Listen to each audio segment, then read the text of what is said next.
Buen día, yo soy Lizeth Lorena Quintero, residente de segundo año del posgrado de Anestesiología de la Universidad de Caldas. En la sesión de hoy vamos a hablar del ácido tranexámico en el entorno perioperatorio.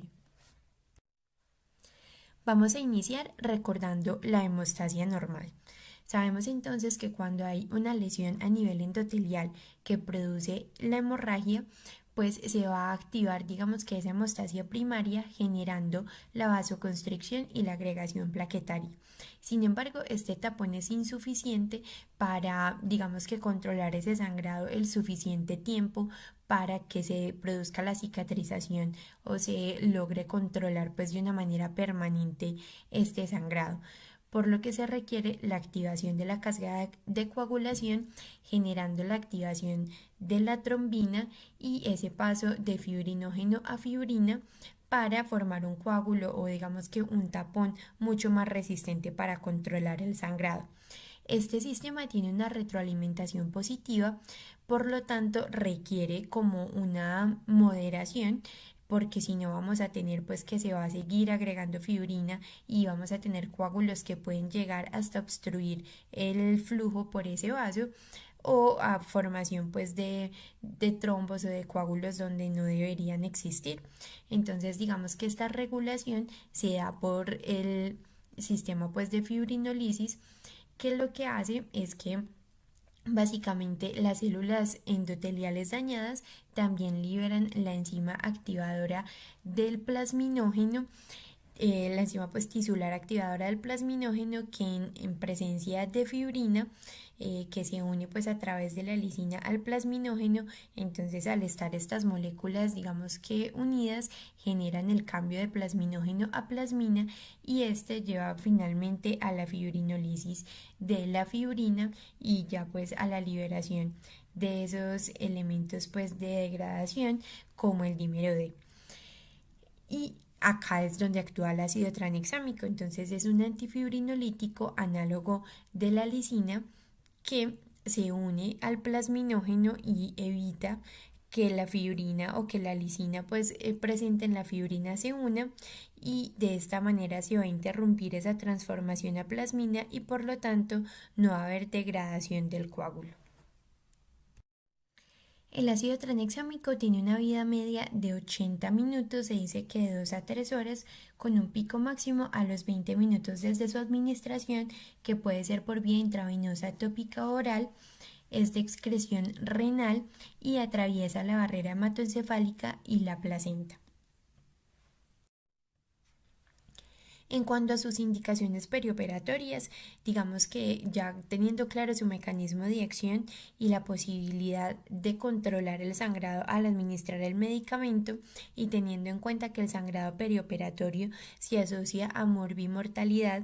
y además a la necesidad de transfusiones, que además se asocia a ingresos a la UCI, a reacciones adversas y también a mortalidad, ha hecho que sean múltiples los estudios de sus aplicaciones en este entorno. Sin embargo, siguen existiendo algunas incertidumbres que vamos a discutir. Si bien hay contextos en los que existe incertidumbre, hay otros contextos en los que los estudios han demostrado el beneficio de su uso,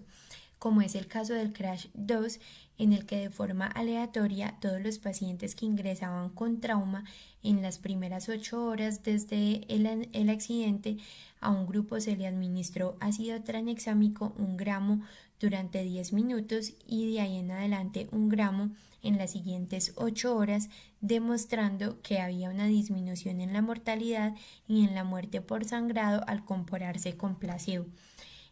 Digamos que eran los pacientes en las primeras 8 horas desde el trauma. Sin embargo, el comportamiento era diferente según el momento en el que se administraba el medicamento, por lo que la recomendación es que sea idealmente durante la primera hora y si no en las primeras 3 horas. Después de las 3 horas existe un riesgo aumentado de reacciones adversas y de sangrado.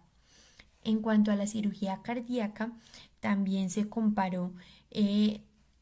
contra el placebo el ácido tranexámico usando dosis de 100 miligramos intravenosos que tuvieron que ajustarse a 50 miligramos por kilo, ya que vamos a ver que las reacciones adversas en general son dosis dependientes y en este estudio hubo un riesgo aumentado de convulsiones estadísticamente significativo. Si bien digamos que tuvo una incidencia baja, sabemos que el ácido tranexámico es un antagonista de los inhibidores a nivel del sistema nervioso central, del GABA y de la glicina, y al inhibir la inhibición, pues esta excitación puede llevar a la producción o a la presentación de convulsiones, una disminución de la necesidad de transfusiones, de hemorragia y de reintervenciones pues por hemorragia, recomendando pues entonces su uso en este contexto.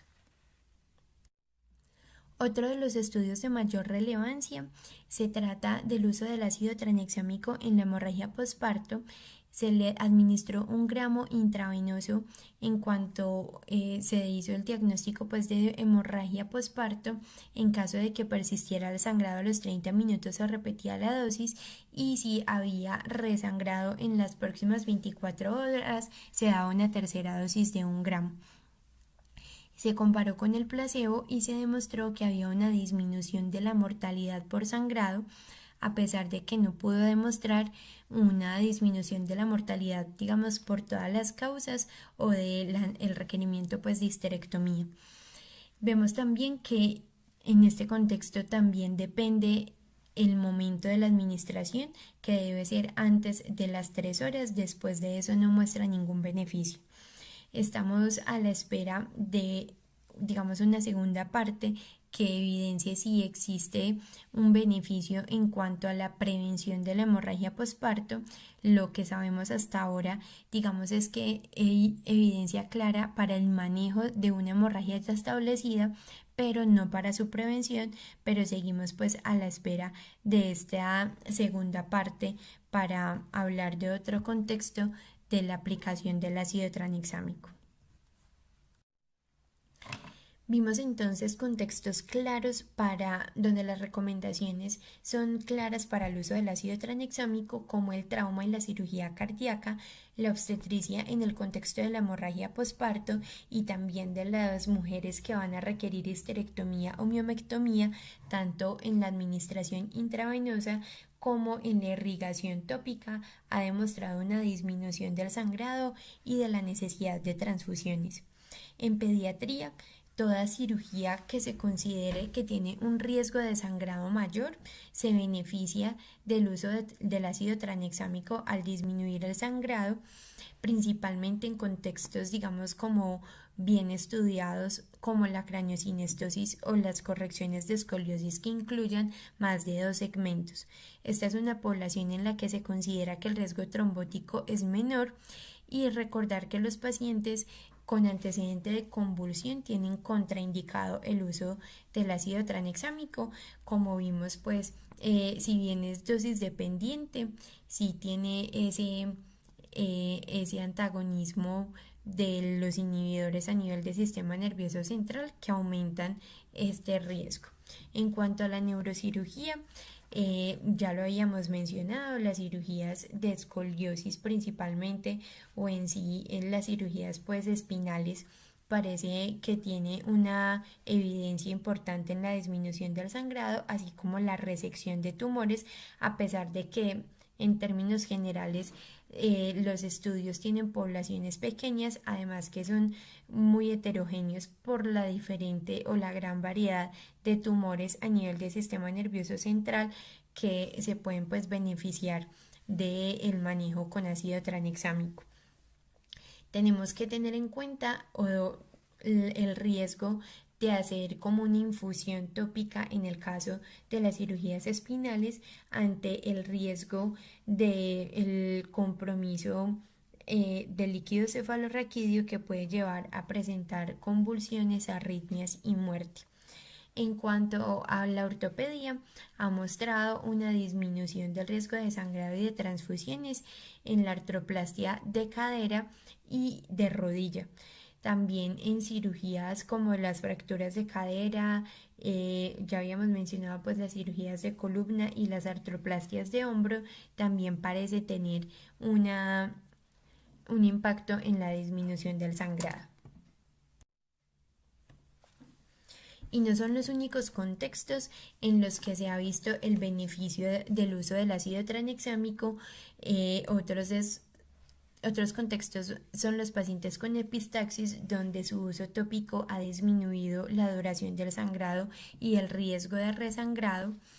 En cuanto a las extracciones dentales, los pacientes con hemofilia y con alteración del factor de von Willebrand se benefician tanto del uso sistémico intravenoso oral como del uso como tópico o de impregnar gasas y dejarlas pues en el sitio de la extracción dental. Otro contexto claro es en los pacientes que van a requerir un trasplante hepático, donde va a disminuir de una manera significativa el requerimiento de transfusiones y por tanto los riesgos que éstas confieren, sin aumentar el riesgo de complicaciones o de reacciones adversas. En cuanto a la cirugía oro y maxilofacial, la cirugía ortognática y la fractura mandibular tienen evidencia también de manera sistémica como en la irrigación para disminuir el sangrado y mejorar, digamos, un poco la visión del cirujano para el procedimiento. En cirugía dermatológica, como en las resecciones de cáncer de piel, su uso subcutáneo también ha mostrado beneficio. En cuanto a las cirugías abdominales, este metaanálisis y esta revisión pues de la literatura de 19 estudios con 2.205 pacientes, que incluyó cirugías ginecológicas, pélvicas, urológicas y gastrointestinales, mostró una disminución en la pérdida de sangre intraoperatoria sin un impacto en los factores o en los desencadenantes como la trombosis, y no se informaron reacciones adversas con el uso pues del medicamento, disminuyendo sangrado, disminuyendo transfusiones sin aumentar los riesgos. En cirugía urológica, principalmente en las prostatectomías y en las nefrolitotomías, donde se hace la aclaración que en caso de un riñón único ante el riesgo de la formación de trombo no debe usarse. En cirugía plástica también se ha cuestionado los beneficios que podría brindar el uso del ácido tranexámico, y en esta revisión sistemática, donde se incluyeron 14 estudios, que a pesar pues de la variabilidad no permitió la realización de metaanálisis, se incluyeron pacientes que fueron llevadas a rinoplastia, liposucción, mamoplastia de reducción, blefaroplastia y cirugías de contorno corporal, demostrando una disminución de la pérdida de sangre, una disminución de la formación de hematomas y equimosis, y por lo tanto una mayor satisfacción de los pacientes, así como una disminución de los costos al disminuir el requerimiento de procedimientos adicionales por la formación de hematomas.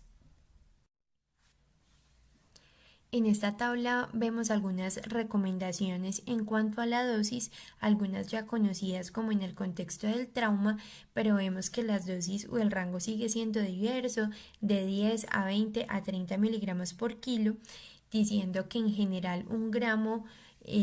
intravenoso en los pacientes adultos debería ser suficiente para mostrar la disminución del sangrado.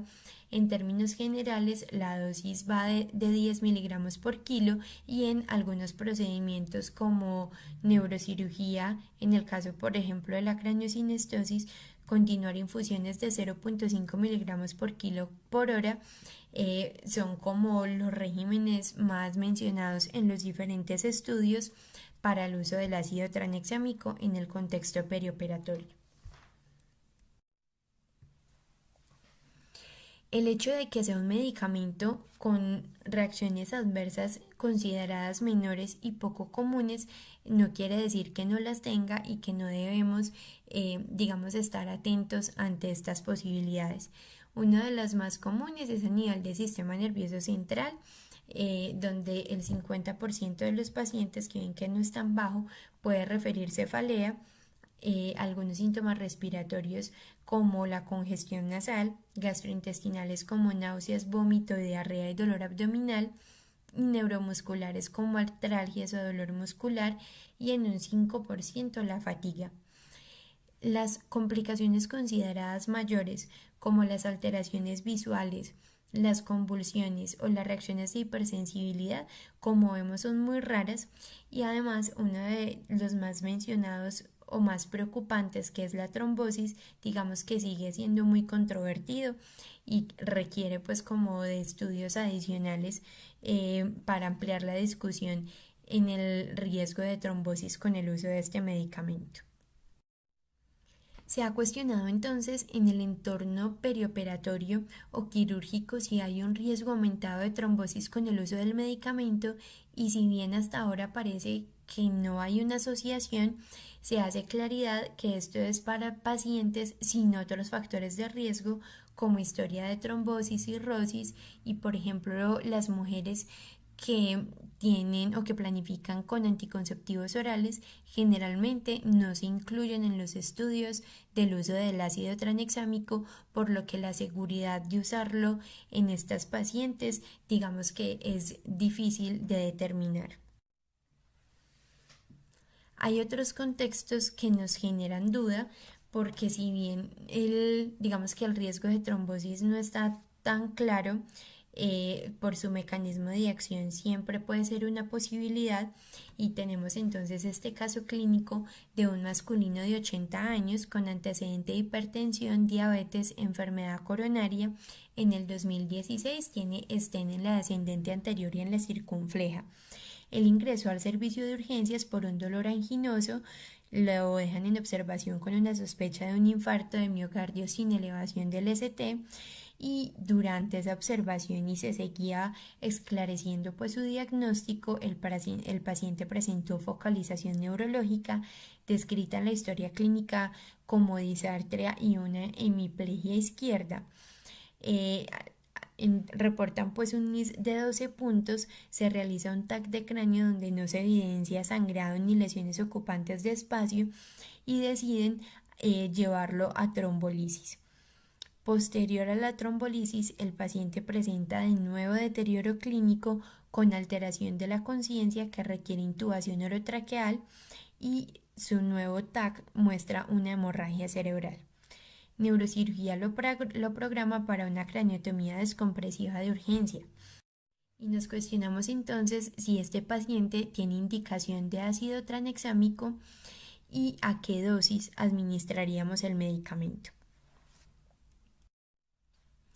Como hemos mencionado durante la charla, hay algunos contextos en los que el uso y sobre todo la dosis sigue estando poco clara en la literatura. Sin embargo, la guía de la AJA muestra o dan sus recomendaciones para el manejo de esa transformación hemorrágica de un evento cerebrovascular. Daba, digamos, muchas opciones como el uso del crioprecipitado y, digamos, en este caso, la craniotomía que definió neurocirugía. Sin embargo, como vemos, hace parte de la recomendación el uso del ácido tranexámico. Nos cuestionamos entonces en el contexto de la hemorragia intracraneal qué evidencia hay para el uso del ácido tranexámico y tenemos entonces este estudio donde no hubo una diferencia estadísticamente significativa en cuanto a mortalidad a los 90 días en el grupo al que se le administró el ácido tranexámico versus placebo, diferente a lo que pasa en el CRASH 3, donde se le administró ácido tranexámico en el mismo régimen que CRASH 2 a los pacientes con un TEC moderado, evidenciando una disminución en la mortalidad y aclarando que esta administración debe ser en las primeras 3 horas desde el trauma. Teniendo claro el beneficio de usar el ácido tranexámico en el contexto de cirugía cardíaca, en el 2022 sale publicado en el New England el POISE-3, que es un estudio que busca el beneficio del ácido tranexámico en la cirugía no cardíaca. Se cuestiona entonces si en los pacientes que tienen un riesgo elevado de sangrado y de eventos vasculares, el ácido tranexámico reduce el riesgo de sangrado mayor, crítico o de órganos vitales sin ser inferior en cuanto a eventos mayores vasculares a los 30 días. En cuanto a los criterios de inclusión, fueron pacientes todos mayores de 45 años que requerían un procedimiento quirúrgico no cardíaco con riesgo de complicaciones de sangrado y vasculares, y los criterios de exclusión fueron los pacientes que requerían neurocirugía, administración planificada de ácido tranexámico y una tasa de filtración glomerular menor a 30 mililitros por minuto. Se excluyeron también las pacientes con consumo de anticonceptivos orales. Este estudio incluyó 9.535 pacientes de 114 centros en 22 países diferentes, y vemos entonces que Latinoamérica se incluyó entre los centros para realizar el estudio. En cuanto al diseño del estudio, se eligió un grupo, o digamos los pacientes iban a un grupo de manera aleatoria. El grupo 1 recibía un bolo de 1 gramo de ácido tranexámico al inicio de la cirugía y un bolo igual de 1 gramo al final de la cirugía. Se hacía seguimiento intrahospitalario en los primeros días y hasta 30 días posterior al procedimiento. Se miró entonces como uno de los resultados principales el compuesto de sangrados mayores, sangrados críticos o con compromiso vital, donde la gráfica muestra claramente cómo el ácido tranexámico reduce de una manera significativa el sangrado. En cuanto a la seguridad, tomaron en cuenta el compuesto de complicaciones vasculares como daño al miocardio, eventos cerebrovasculares hemorrágicos o trombóticos, trombosis venosa y trombosis arterial. Vemos entonces que para un intervalo de confianza del 95%, digamos que no hubo una diferencia estadísticamente significativa entre ambos grupos, pero digamos que el objetivo de los autores era un poco más ambicioso y era demostrar que había inferioridad en cuanto a este tipo pues, de complicaciones, lo cual no se pudo establecer en este estudio. Además de estos objetivos primarios del POIS-3, demostrar sus beneficios en cuanto a la disminución del sangrado y su seguridad en cuanto a los eventos trombóticos, también se asoció a una disminución hasta de un 40% del requerimiento de transfusiones en el grupo al que se le administró ácido tranexámico. Vamos a terminar entonces la presentación recordando de una manera muy rápida la tromboblastografía, que si bien es una herramienta muy útil que debería guiar el manejo de todo paciente con sangrado, sabemos que no siempre está disponible. Veamos entonces que esta primera parte o el tiempo R nos habla de el tiempo que tarda para que se inicie la formación del coágulo. Este tiempo nos habla de la cascada de coagulación, por lo que si está prolongado, el paciente se beneficia de una transfusión o de la administración de plasma.